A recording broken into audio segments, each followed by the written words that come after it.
ना जेठानी को रोटी मिली ना देवरानी को सब्जी। लता की दो बहुएं थीं, लेकिन दोनों के स्वभाव बिल्कुल भी नहीं मिलते थे। दोनों हर छोटी बात पर लड़ाई किया करती थी। दोनों के ख्याल बिल्कुल भी नहीं मिला करते थे और इन सब का सामना लता को अकेले करना पड़ता था। ऐसे ही आज के दिन भी सीमा और छाया लड़ रहे होते हैं। मैंने तुम्हें कितनी बार बोला है छाया कि हमेशा रोटी फालतू बनाया करो, रोटी कम पड़ जाती है तो अच्छा नहीं लगता। दीदी, मैं उतनी ही तो रोटी बनाऊंगी ना जितनी आपने सब्जी बनाई होगी। आपको भी तो कितनी बार बोला है कि सब्जी ज्यादा बना दिया करो, लेकिन आपको ज्यादा मेहनत ना करनी पड़े और गैस के पास ज्यादा ना खड़ा होना पड़े, इसलिए आप सब्जी भी हमेशा कम बनाती हो। ओह, उल्टा चोर कोतवाल को डांटे। अरे तुमसे तो कुछ कहना ही बेकार है। तुम्हें जितना भी बोलो कि रोटी फालतू बना दिया करो, सुबह गाय को खिला देंगे अगर बच गई तो, लेकिन तुम सुनती ही नहीं हो। दीदी, रोटी खाने से वजन बढ़ता है जो कि आपका पहले से बढ़ रहा है, इसलिए तो मैं आप भी आपसे बार बार बोलती रहती हूँ कि कुछ सब्जी फालतू बना दिया करो। अरे रोटी कम खानी चाहिए और सब्जी ज्यादा खानी चाहिए, सब्जी पौष्टिक होती है। दोनों इसी तरह से रोटी और सब्जी को लेकर लड़ाई कर रही होती है कि तभी वहां पर लता आती है और कहती है, बस करो तुम दोनों, पूरे घर को सर पर उठा रखा है। कितनी बार बोला है कि थोड़ा धीरे बात किया करो, आस पड़ोसी सुनते हैं। तो जब मैं बाजार जाती हूँ तो मुझे तरह तरह के ताने मारते हैं। माँ जी, समझा लीजिए अपनी छोटी बहू को, बार बार रोटी कम बनाती है और इसकी वजह से मुझे चावल खाकर काम चलाना पड़ता है। माँ जी, आप एक बात बताइए, जब दीदी थोड़ी सी सब्जी बनाएंगी तो रोटियों का पहाड़ लगाकर करना क्या है? सुनो मेरी बात, एक काम करो, अब से तुम दोनों की ही मात्रा बढ़ा दो, उसके बाद तो लड़ाई नहीं होगी ना। अगर फिर भी कोई भी लड़ाई का असर मुझे नजर आया तो तुम दोनों का सामान बांधकर तुम दोनों को तुम्हारे मायके भेज दूंगी।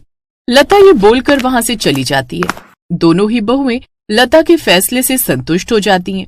अब सीमा जहां बहुत सारी सब्जी एक ही बार में बनाकर रख देती है और मन में कहती है, अच्छा है, रात को फिर से मुझे सब्जी नहीं बनानी पड़ेगी। इतनी सारी सब्जी बनाकर जो रख दी है, अब मैं रात को आराम करूंगी और बैठकर अपने सारे सीरियल के रिपीट टेलीकास्ट देखूंगी।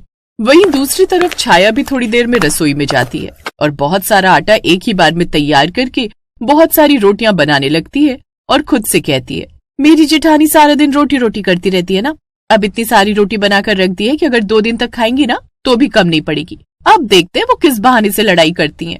ऐसे ही पूरा परिवार दोपहर में खाना खाने के लिए बैठ जाता है और संडे था, इसलिए सभी घर वालों की छुट्टी थी। इतनी सारी रोटियां देखकर सीमा खुश हो जाती है और कहती है, वाह, आज तो बहुत सारी रोटियां हैं। चलो सही है, बिल्कुल सही फैसला लिया है, अब मैं जितनी चाहूँ उतनी रोटियां खा सकती हूँ। बस फिर क्या था, रोटियां खाई जा रही थी। सीमा रोटियां खाते हुए रुकने का नाम नहीं ले रही थी और उसे इस तरह से खाते देखकर घर के सभी लोग हैरान थे। वहीं छाया अपने मन में कहती है, जिस हिसाब से जेठानी रोटियां खा रही हैं, तब तो रोटियां कम पड़ जाएंगी और फिर सब मुझे बोलेंगे क्योंकि रोटियां तो मैंने बनाई है। एक काम करती हूँ, जल्दी जल्दी सब्जी खाने लगती हूँ। अगर सब्जी खत्म कर दूंगी तो मैं दीदी को बोलूंगी कि आपने सब्जी कम बनाई थी। दोनों बहुओं के बीच में रोटी और सब्जी की लड़ाई शुरू हो जाती है। कौन से भूखे देश से आई हो तुम दोनों, जहाँ पर इतना ज्यादा अकाल पड़ा हुआ है कि खाने के लिए रुकने का नाम ही नहीं ले रही। माँ जी, आप कैसी बातें कर रही हो? एक तरफ कहती हो कि हम आपकी बेटियां हैं और दूसरी तरफ आप हमारी थाली पर नजर लगा रही हो। जितना मन होगा उतना ही तो खाएंगे ना। इसी तरह सब्जी और रोटी दोनों एक साथ खत्म हो जाती हैं और घर के बाकी सदस्यों का पेट ढंग से भर भी नहीं पाता। अब लता इन सब चीजों से परेशान हो जाती है। वो अपनी पड़ोसन कमला, जो कि उसकी सहेली भी थी, उसके पास सलाह मांगने के लिए जाती है। तू ही बता कमला, मैं क्या करूं? दोनों बहुओं को तो कुछ समझ में ही नहीं आता, भूखों की तरह खाती रहती हैं। जहाँ पर सीमा बहू की रोटियां बंद नहीं होती तो वहीं छाया बहू सब्जी ऐसे खाती है जैसे भूखे देश से आई हो। ये तो बहुत बड़ी समस्या है लता। इस तरह तो तेरे घर में राशन जो महीने भर का आता है वो 15 दिन में खत्म हो जाएगा और तेरी बहुओं का वजन बढ़ गया तो कल को भविष्य में भी परेशानियां होंगी। हाँ, ये बात तो मैं भी अच्छे से जानती हूँ, लेकिन अब क्या करूँ समझ में नहीं आ रहा। मैंने तो ये भी कोशिश की है कि ज्यादा राशन का खाना एक ही बार बनाकर रख दूं, लेकिन वो एक ही बार में सारा खाना धाप गई। अब रात को दोबारा से खाना बनाना पड़ेगा। अब कमला अपने दिमाग पर जोर डालती है ताकि वो कोई ऐसी तरकीब निकाल सके जिससे लता की परेशानी दूर हो सके। तभी कमला को एक तरकीब याद आती है। अरे लता, तेरी परेशानी का एक हल है मेरे पास और वो भी बहुत आसान है। अरे तो बताना किस चीज का इंतजार कर रही है? अब तेरे आगे क्या नारियल और बताशे का भोग लगाना पड़ेगा? तू अपनी बहुओं का काम बांट दे। अगर सीमा को रोटियां खाना अच्छा लगता है तो तू उससे रोटियां बनवा और खुद भी ज्यादा रोटियां खा। जब वो खुद रोटियां बनाएगी तो उसे समझ में आएगा कि ज्यादा रोटियां बनाने में कितना ज्यादा कष्ट होता है। और साथ ही अगर छाया को सब्जियां खाना पसंद है तो उससे सब्जियां बनवा ले। पता नहीं ये सुझाव भी काम कर पाएगा या नहीं, लेकिन मैं ये कोशिश जरूर करूंगी। अब ऐसा ही होता है। रात को लता खाना नहीं रखती ताकि अगले दिन उसे ज्यादा भूख लगे, और वो अपने घर वालों से ये भी कह देती है कि अगले दिन उन्हें ज्यादा खाना खाना है। अब लता अपनी दोनों बहुओं से कहती है, सुनो बहुओं, आज से काम की हेराफेरी कर रही हूँ मैं। अब से सीमा बहू रोटियां बनाएगी क्योंकि उसे रोटियां खाना ज्यादा पसंद है, तो वो अच्छे से रोटियां बना पाएगी। और छाया बहू सब्जी बनाएगी क्योंकि उसे सब्जी खाना ज्यादा पसंद है। अरे वाह माँ जी, पिछले जन्म में सरकार का बजट लिखती थी क्या? इतने अच्छे अच्छे आइडिया कहाँ से आते हैं आपके पास? बढ़िया है माँ जी। आज मैं बताती हूँ कि अच्छी रोटियां कैसे बनाई जाती हैं। गरम गरम फुलके बनाऊंगी। हम गरम गरम खाना बनाते रहेंगे, आप लोग खाते रहना। अब ऐसा ही होता है। रात के समय पूरा परिवार साथ में खाना खाने के लिए बैठ जाता है। थोड़ी ही देर में सीमा रोटियां बनाते हुए थक जाती है और कहती है, हे भगवान, मेरे घर वालों का पेट है या अंधा कुआं जो भर ही नहीं रहा। अरे बाप रे, 1 किलो सब्जी बनाई थी मैंने और 1 आलू नहीं दिख रहा है पतीले में। अब मुझे फिर से खाना बनाना पड़ेगा, वरना घर वालों की भूख कैसे शांत होगी। थोड़ी ही देर में दोनों बहुत ज्यादा थक जाती हैं। फिर खाना खाने वाले खाना खाकर उठ जाते हैं। जैसे ही वो दोनों जाकर बाहर डाइनिंग रूम में रखे हुए बर्तन देखती हैं तो वो पूरे खाली होते हैं। अब ना ही बड़ी बहू को रोटी मिलती है और ना ही छोटी बहू को सब्जी। क्या हो गया बहुओं, बड़ी बहू को रोटी नहीं मिली और छोटी बहू को सब्जी नहीं मिली?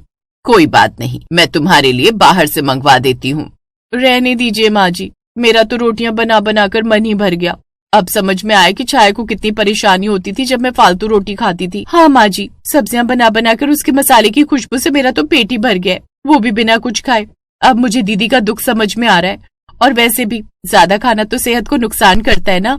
यही तो मैं तुम दोनों को समझाना चाह रही थी। तुम दोनों बस एक दूसरे का काम बढ़ाने के लिए और एक दूसरे को परेशान करने के लिए ज्यादा रोटियां और सब्जियां खा रही थी। सीमा को इतनी भूख नहीं होती थी, लेकिन फिर भी वो रोटियां ज्यादा खाती थी ताकि छाया को ज्यादा रोटियां बनानी पड़े। और छाया सब्जी ज्यादा इसलिए खाती थी क्योंकि सीमा सब्जी बना रही थी। लेकिन अब जब तुम दोनों ने वो काम किया जो सामने वाला किया करता था, तो तुम्हें एक दूसरे का दुख दर्द समझ में आया। और जब बड़ी बहू को रोटी और छोटी बहू को सब्जी नहीं मिली तो उन्हें समझ में आया कि कितनी मेहनत लगती है। दोनों बहुओं को एक दूसरे का दुख दर्द समझ में आ जाता है। वो एक दूसरे से किसी भी तरह का मुकाबला नहीं किया करती और बहनों की तरह साथ में रहा करती हैं।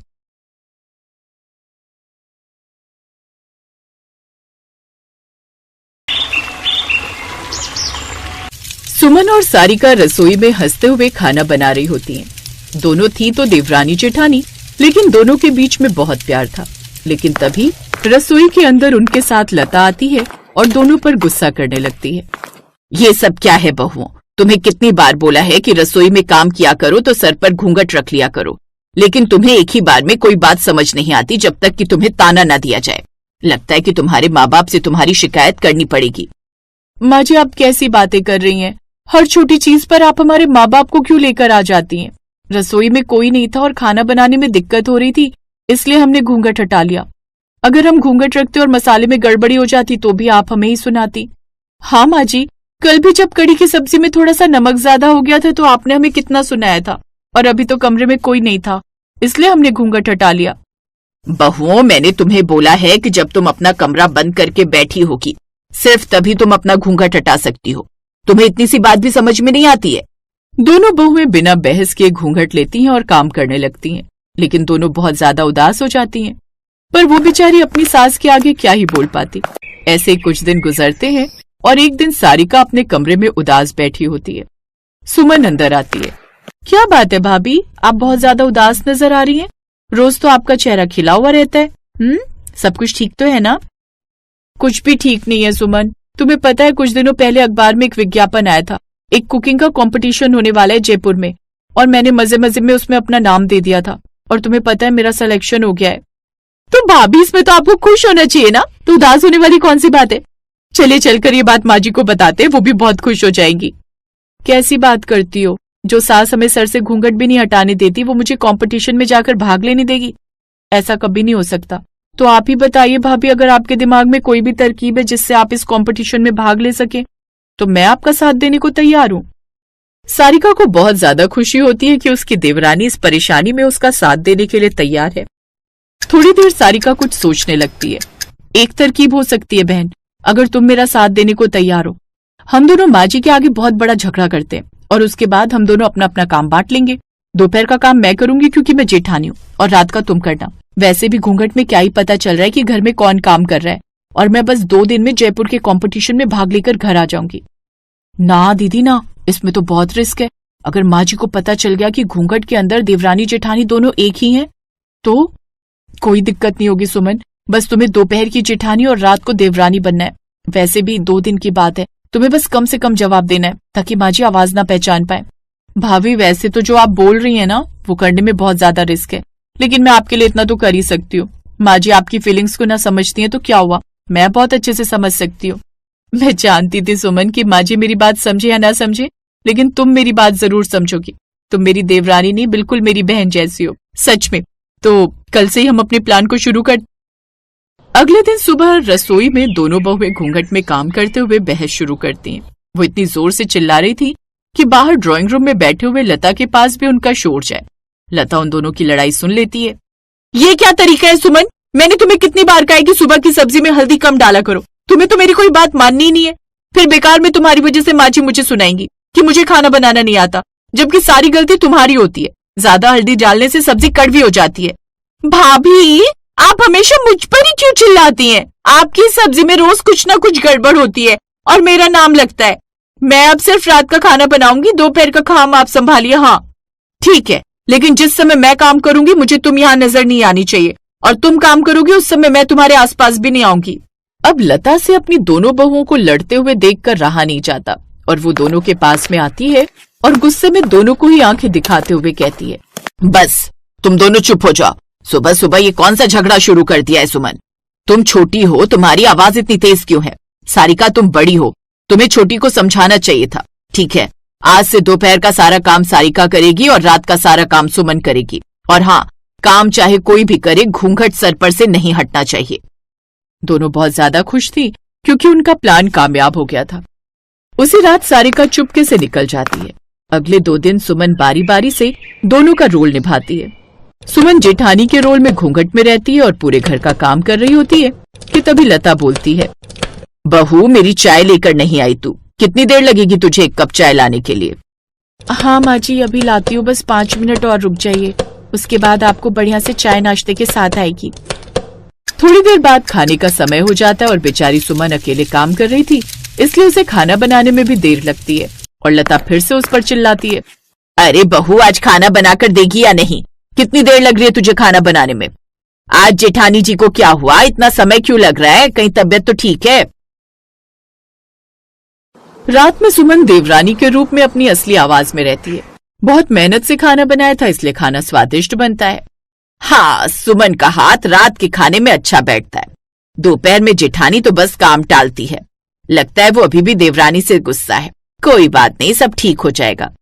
सुमन बहुत अच्छे से सब कुछ संभाल लेती है और किसी को कोई परेशानी नहीं होती। बस वो रोज यही प्रार्थना कर रही थी कि उसकी जेठानी जल्द से जल्द वापस आ जाए।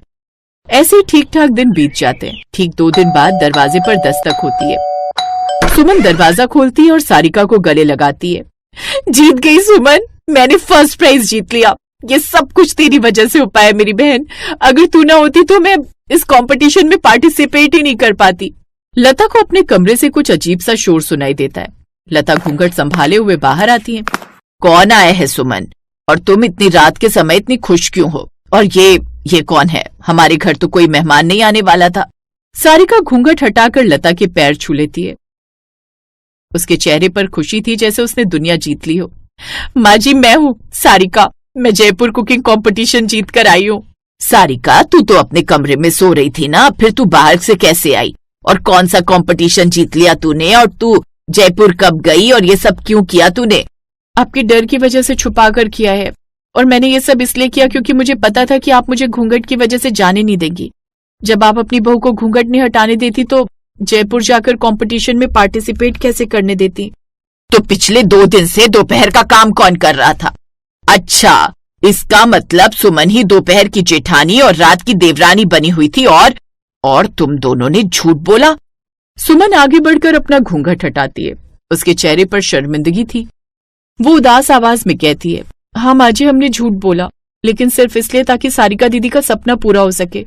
पिछले 2 दिन से मैं ही दोपहर की जेठानी और रात की देवरानी बनकर काम कर रही थी।